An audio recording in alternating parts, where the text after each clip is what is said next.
अस्सलामु अलैकुम वरहमतुल्लाहि वबरकातुहू। अऊज़ु बिल्लाहि मिनश शैतानिर रजीम। बिस्मिल्लाहिर रहमानिर रहीम। रब्बी ज़िदनी इल्मा। अल्लाहुम्मा सल्लि अला मुहम्मद व अला आलि मुहम्मद। कल सीरत नबी में कई वाक़यात सुने थे। कई मुल्कों से वफ़द आए थे और उन लोगों ने किसी ने इस्लाम कबूल किया था और किसी ने इस्लाम कबूल नहीं किया था। उसमें मुसलमा कज़्ज़ाब भी था जो अपने आप को नबी कहता था। अब आगे वफ़द वफ़द बनी आमिर बिन सासा। इस वफ़द में दुश्मन खुदा आमिर बिन तुफ़ैल, हज़रत लबीद का अखियानी भाई अरबत बिन कैस, खालिद बिन जाफ़र और जब्बार बिन असलम शामिल थे। ये सब अपनी कौम के सरबराह और शैतान थे। ये सब अपनी कौम के सरबराह और शैतान थे। आमिर बिन तुफ़ैल वही शख्स है जिसने बरमौना पर 70 सहाबा को शहीद कराया था। इन लोगों ने जब मदीना आने का इरादा किया तो आमिर और अरबद ने बाहम साजिश की कि नबी सल्लल्लाहु अलैहि वसल्लम को धोखा देकर अचानक कत्ल कर देंगे। चुनाचे जब ये वफद मदीना पहुंचा तो आमिर ने नबी सल्लल्लाहु अलैहि वसल्लम से गुफ्तगू शुरू की और अरबद घूमकर आपके पीछे पहुंचा और एक बालिश तलवार म्यान से बाहर निकाली। लेकिन इसके बाद अल्लाह ने इसका हाथ रोक दिया और वो तलवार बेनियाम न कर सका। अल्लाह ने अपने नबी को महफूज रखा।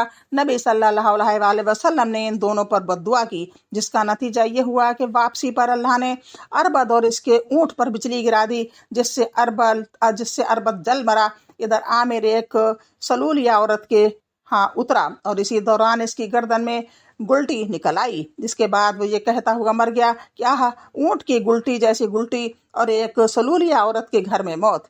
सही बुखारी की रिवायत है कि आमिर ने नबी सल्लल्लाहु अलैहि वसल्लम के पास आकर कहा, मैं आपको 3 बातों का इख्तियार देता हूँ। नंबर 1, आपके लिए वादी के बाशिंदे हों और मेरे लिए आबादी के। नंबर 2, या मैं आपके बाद आपका खलीफा हूँ। नंबर 3, वरना मैं गतफान को 1000 घोड़े और 1000 घोड़ियों समेत आप पर चढ़ा लाऊंगा। इसके बाद वो एक औरत के घर में ताउन का शिकार हो गया, जिस पर इसने फर्त गम से कहा, क्या ऊँट की गुलटी जैसी गुलटी, और वो भी बनी फलाह की एक औरत के घर में। मेरे पास मेरा घोड़ा लाओ। फिर वो सवार हुआ। वो अपने घोड़े ही पर मर गया। वफद तजीब। ये वफद अपनी कौम के सदक़ात को जो फ़ुक़रा से फाजिल बच गए थे लेकर मदीना आया। वफद में 13 आदमी थे जो कुरान और सुनन पूछते और सीखते थे। उन्होंने रसूलुल्लाह सल्लल्लाहु अलैहि वसल्लम से कुछ बातें दरियाफ्त की तो आपने वो बातें इन्हें लिख दी। वो ज़्यादा अरसा नहीं ठहरे। जब रसूलुल्लाह सल्लल्लाहु अलैहि वसल्लम ने इन्हें तोहफे देकर नवाजा तो उन्होंने अपने एक नौजवान को भी भेजा जो डेरे पर पीछे रह गया था। नौजवान ने हासिर खिदमत होकर अर्ज किया, हुजूर, खुदा की कसम, मुझे मेरे इलाके से इसके सिवा कोई और चीज़ नहीं लाइए कि आप अल्लाह अज़्ज़ वजल से मेरे लिए ये दुआ फरमा दें कि वो मुझे अपनी बख्शिश और रहमत से नवाजे और मेरी मालदारी मेरे दिल में रख दे। आपने इसके लिए ये दुआ फरमाई। नतीजा ये हुआ कि वो शख्स सबसे ज़्यादा कनात पसंद हो गया और जब अर्तदाद की लहर चली तो सिर्फ यही नहीं कि वो इस्लाम पर साबित कदम रहा बल्कि अपनी कौम को वाज़ व नसीहत की तो वो भी इस्लाम पर साबित कदम रही। फिर अहल वफद ने हज्जतुल विदा 10 हिजरी में नबी सल्लल्लाहु अलैहि वसल्लम से दोबारा मुलाकात की। वफद मिलई। इस वफद के साथ अरब के मशहूर शहसवार ज़ैदुल खैल भी थे। इन लोगों ने जब नबी सल्लल्लाहु अलैहि वसल्लम से गुफ्तगू की और आपने इन पर इस्लाम पेश किया तो उन्होंने इस्लाम कबूल कर लिया और बहुत अच्छे मुसलमान हुए। रसूलुल्लाह सल्लल्लाहु अलैहि वसल्लम ने हज़रत ज़ैद की तारीफ़ करते हुए फरमाया कि मुझसे अरब के जिस किसी आदमी की खूबी बयान की गई और फिर वो मेरे पास आया तो मैंने इसे इसकी शोहरत से कुछ कमतर ही पाया, मगर इसके बरक्स ज़ैदुल खैल की शोहरत इनकी खूबियों को नहीं पहुंच सकी और आपने उनका नाम ज़ैदुल खैर रख दिया। इस तरह 9 हिजरी और 10 हिजरी में पे दर पे वफूद आए। अहले सियर ने यमन और आज़द क़ुज़ा के बनी साद, हुज़ीम बनी आमिर बिन कैस, बनी असद, बहरा, खुलान, महारिब, बनी हारिस बिन काब, गामिद बनी मुतफ़िक, सलामान, बनी अबस, मुज़ीना, मुराद, ज़बीद कुंदा, जी मज़ा, जी मर्रा, गसान, बनी ऐश और नखा के वफूद का तस्करा किया है। नखा का वफद आखिरी वफद था जो मुहर्रम 11 हिजरी के बीच में आया था। اور 200 आदमियों पर मुश्तमिल था। बाकी बेशतर वफूद की आमद 9 हिजरी और 10 हिजरी में हुई थी। सिर्फ 22 वफूद 11 हिजरी तक मुताखिर हुए थे।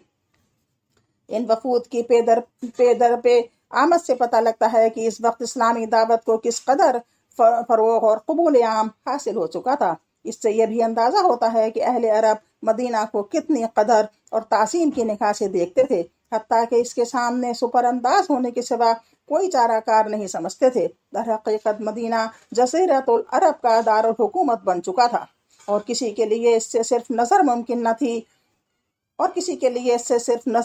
न था। अलबत्ता हम ये नहीं कह सकते कि इन सब लोगों के दिलों में दीन इस्लाम असर कर चुका था, क्योंकि इनमें अभी बहुत से ऐसे अक्खड़ बद्दू थे जो महज अपने सरदारों की मताबत में मुसलमान हो गए थे, वरना इनमें कत्ल और गारत गरी का जो रुझान जड़ पकड़ चुका था, इससे वो पाक साफ नहीं हुए थे और अभी इस्लामी तालीम ने इन्हें पूरे तौर पर मुहज़्ज़ब नहीं बनाया था। चुनांचे कुरान करीम सूरह तौबा में इनके बाज़ अफराद के औसाफ यूं बयान किए गए हैं। सूरह तौबा 9 आयत 97-98 आयत। इसका मतलब है आराब बद्दू कुफ्र निफाक में ज़्यादा सख्त हैं और इस बात के ज़्यादा लायक हैं कि अल्लाह ने अपने रसूल पर जो कुछ नाजिल किया है इसके हुदूद को न जाने, और अल्लाह जानने वाला हिकमत वाला है। और बाज़ आराब जो कुछ खर्च करते हैं इसे तावान समझते हैं और तुम पर गर्दिशों का इंतज़ार करते हैं। इन्हीं पर बुरी गर्दिश है और अल्लाह सुनने वाला जानने वाला है। जबकि कुछ दूसरे अपराध की तारीफ की गई है और इनके बारे में ये फरमाया गया है। 9 सूरत की 99 आयत। और बाज़ आराब अल्लाह और आखिरत के दिन पर ईमान रखते हैं और जो कुछ खर्च करते हैं इसे अल्लाह की कुर्बत और रसूल की दुआओं का जरिया बनाते हैं। याद रहे कि ये इनके लिए कुर्बत का जरिया है। अन करीब अल्लाह इन्हें अपनी रहमत में दाखिल करेगा। बेशक अल्लाह गफूरुर रहीम है। जहाँ तक मक्का, मदीना, सकीफ, यमन और बहरीन के बहुत से शहरी बाशिंदों का ताल्लुक़ है तो इनके अंदर इस्लाम पुख्ता था और इन्हीं में से कबार सहाबा और सादात मुस्लिमीन हुए। आज फिर इतना ही, इंशाअल्लाह कल फिर मुलाकात होगी। अल्लाह हाफिज़। अस्सलाम वालेकुम।